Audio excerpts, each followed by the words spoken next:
Isipin mo ito, nakikinig ka ngayon, tapos meron kang nararamdamang sobrang tinding sakit. Yung tipong hindi mo na kaya. Oo, yung ganun.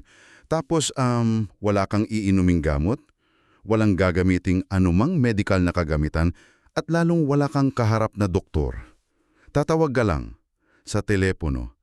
Boses lang talaga yung maririnig mo sa kabilang linya. Tapos biglang mawawala yung sakit? Mismo, bigla na lang, pagkatapos nung usapang iyon, yung matinding sakit na bumabalot sa buong katawan mo ay unti-unting nawala. Nakakabaliw isipin, di ba? Parang eksena lang sa isang pelikula. Pero para sa mga pasyente tagasunod ng isang lalaking nagngangalang Narciso Ulalo, hindi ito pelikula. Hindi talaga. Ito yung realidad nila. Kaya sa ating malalim mapagsuri ngayon, hihimayin natin ang dalawang pambihirang dokumento. Bale meron tayong isang audio at video excerpt na tinatawag na Jaime.mp4 at isang maikling teksto na pinamagatang The Vessel of Divine Healing. Ang misyon natin ay intindihin kung paano nagiging napakakapangyarihan ang pananampalataya. At kung paano na itatayo ang isang buong sistema ng paniniwala mula sa purong karanasan lang. Tama. Pero bago tayo lumalim sa nakakaintrigang mundong ito, gusto ko lang linawin sa iyo na nananakinig na ang ating posisyon dito ay objektibo. Nandito tayo para busisiin ang mga kwentong ito mula sa labas. Wala tayong kinakampihan, wala tayong huhusga kung totoo ba ang mga imalang ito o hindi. Susuriin lang natin. Oo, susuriin lang talaga natin yung mga mekanismo. Gusto nating silipin kung paano nag-iisip ang mga taong sangkot sa ganitong karanasan, ano yung nagtitulak sa kanila na maniwala, at paano ginagamit yung mga salita para makabuo ng matinding impluensya.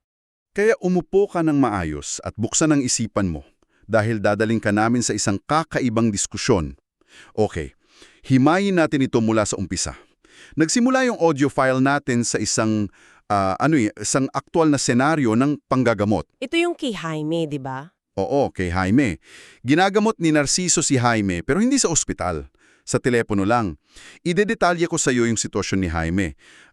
Dumaing siya ng matinding pananakit ng tiyan, tapos nakakaranas siya ng tinatawag nilang tachycardia o matinding pangininig. Yung nanginginig na parang giniginaw ng sobra? Exactly.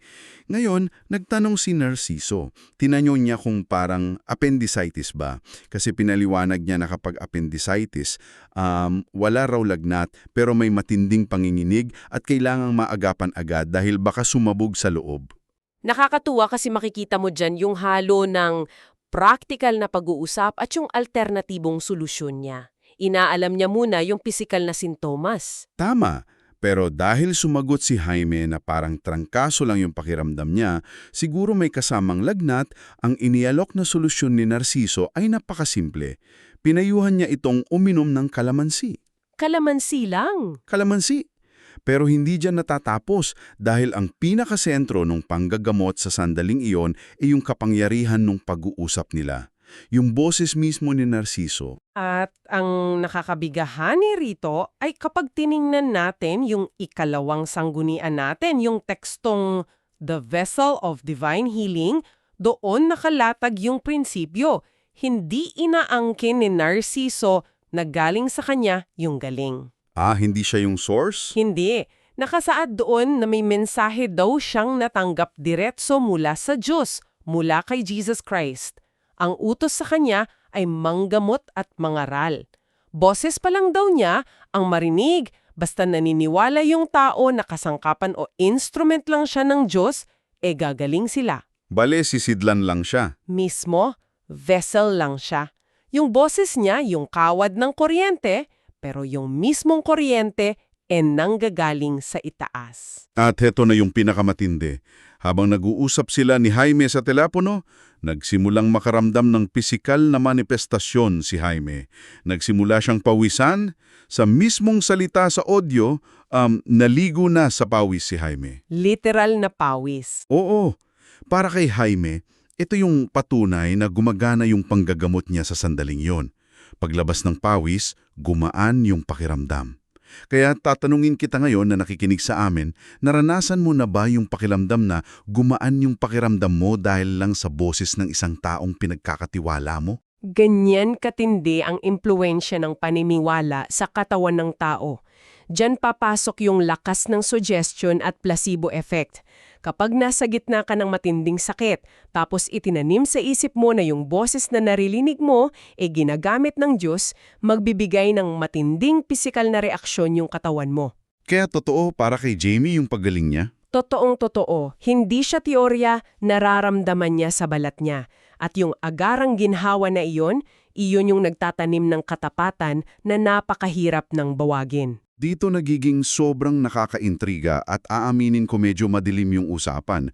Dahil kung may agarang kagalingan, heto pa, mayroon ding mga nakakakilabot na kwento ng parusa para sa mga kumakalaban kay Narciso. Yung tinatawag nating divine retribution? Oo, isa-isahin natin yung mga kwentong ibinahagi mismo ni Narciso. Simulan natin kay Pat Lano, isang pastor. Naghamon daw itong si Pat, nagsalita ng masama laban kay Narciso. Paglipas ng 5 araw, nahulog si Pat sa hagdan. 5 araw lang? 5 araw, nagka-hemorrhage at dinala sa ospital sa Cagayan de Oro. At binanggit talaga sa audio na gumastos sila ng 250,000 piso. Kung iuugnay natin ito sa mas malaking larawan, isipin mo yung bigat ng detaling yan. Hindi lang niya sinabing na aksidente si Pate. Binigyan niya ng presyo. 250,000 piso. Ubus ang kabuhayan mo dyan. Ting kapahamakan, pisikal at pinansyal. At hindi lang si Pat, may kapitbahay siyang nagngangalang Annabel. Sumigaw raw si Annabel at nagsalita ng masama sa telepono. 3 araw lang ang lumipas, inatake ng high blood o stroke si Annabel at namatay. 3 araw? Sa isang komunidad, kapag may namatay na kilalang bumatikos sa isang manggagamot, magdudulot yan ng matinding takot. Eto pa, meron ding si Manning. Tuwing Sabado raw ay paboritong magsalita ng masama nitong si Manning. Anong nangyari? Namatay rin siya sa mismong araw ng Sabado. Pati yung bahay ni Abby, na asawa ng kapatid niyang puro pananakit ang sinasabi, bigla na lang tinamaan ng kidlat. Pati kalikasan kasali. Pati kalikasan. At ang pinakamatindi, kahit kadugo niya. Yung kapatid niyang si Bon, na aksidente at napunta sa ilalim ng isang 18-wheeler truck. Nakaligtas man si Bon, nangangako na raw ito ang susunod na kay Narciso. Grabe yung mga kwentong yan.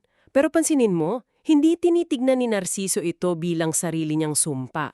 Hindi niya sinasabing siya ang may gawa niyan. Oo, hindi galing sa kanya yung parusa. Tama, inilalarawan niya ito bilang isang mabilis na parusa o proteksyon mula sa Diyos.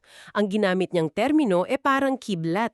Mabilis, walang abiso, kaya ginagamit niya itong mga trahedya ng iba bilang pruweba na totoo siyang ginagamit ng Diyos. Kaya kung ikaw yung tagasunod niya, marinig mo lahat ng ito, may nahulog sa hagdon, na stroke, tinamaan ng kidlat, maglalakas loob ka pa bang questionin siya? Hindi na, matatakot ka na Kaya mabilis kumalat yung impluensya niya. Pero humawak ka ng mahigpit kasi aakyat tayo sa panibagong antas. Mula sa pagpapagamot at parusa, pumunta tayo sa mga propesya at pagkontrol sa kalikasan. Ito na yung medyo mas malawak na ang sakop. Iginuwento niya sa audio, yung pamangkin ng isang nagngangalang Marstila, si Dodong. Nagnakaw raw ng buko itong si Dodong, tapos wala. Nahulaan ni Narciso na nasa isang isla sa Visayas ito at saktong uuwi rin makalipas ng 5 araw.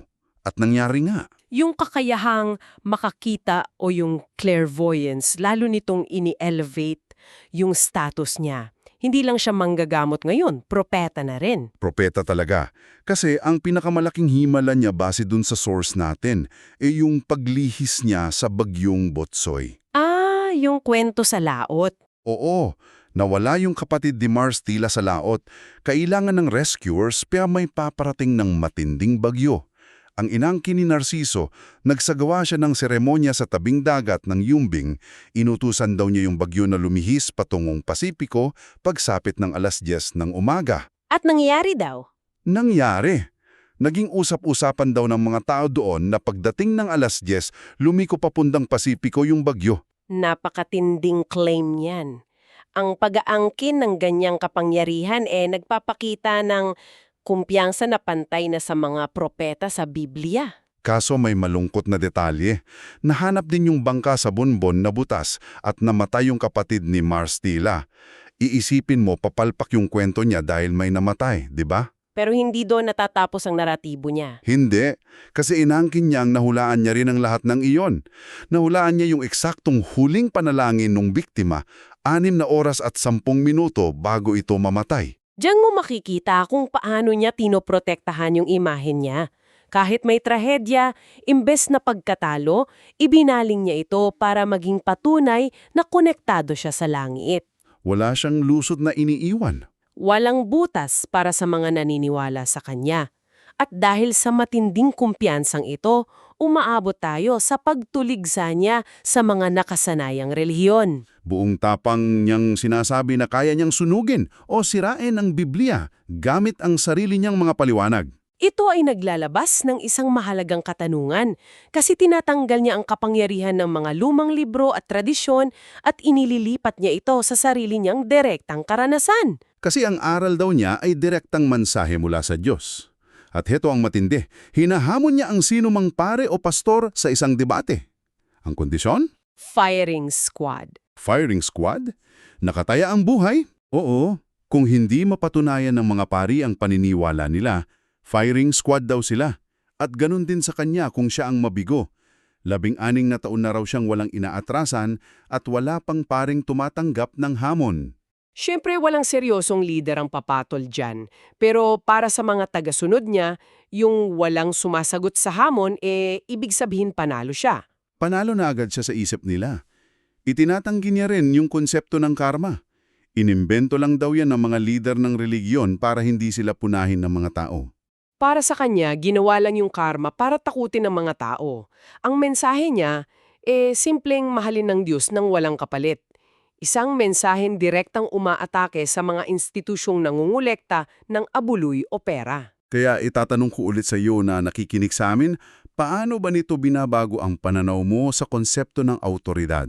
Isipin mo, nakakakuha siya ng tagasunod hindi dahil nag-aaral siya sa libro, kundi dahil mismo sa mga karanasan ng mga tao at inaangkin niyang direktang linya sa kapangyarihan.